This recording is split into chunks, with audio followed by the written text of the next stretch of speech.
بسم اللہ الرحمن الرحیم میں عبدالقادر اور آپ دیکھ رہے ہیں میرا یوٹیوب چینل۔ سامعین مکرم، ایک انتہائی دکھیا دل کے ساتھ ایک بات عرض کرنا چاہ رہا ہوں۔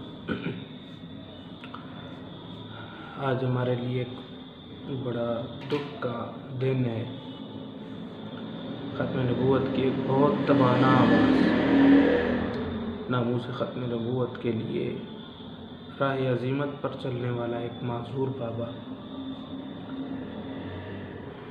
جس نے کبھی پرواہ نہیں کی لوگوں کی سب و شتم کی اور لومۃ لائم کی، آج اس دنیا سے رخصت ہو گئے۔ یقیناً حق تعالیٰ ان کو نبی پاک صلی اللہ علیہ وسلم کے قریب ترین جگہ نصیب فرمائے۔ ان کے جتنے بیانات سنے، حضور اکرم صلی اللہ علیہ وسلم کی محبت میں ڈوب کر جس انداز میں وہ جملے ارشاد فرمایا کرتے تھے، کوئی ثانی نہیں ہے ان کا۔ آپ ان کی بہت ساری چیزوں سے اختلاف کر سکتے ہیں، آپ ان کی زبان کے سخت ہونے سے اختلاف کر سکتے ہیں۔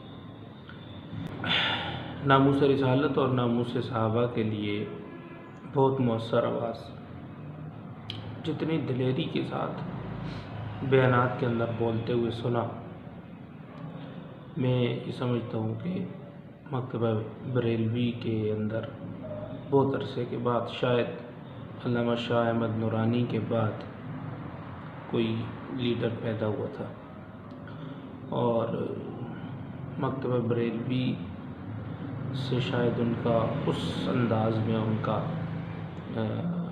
احترام نہیں ہو سکا، اور وہ ان کی قدر نہیں کر سکے، اور ان کی اس انداز میں ان کی بات کو لے کر نہیں چل سکے۔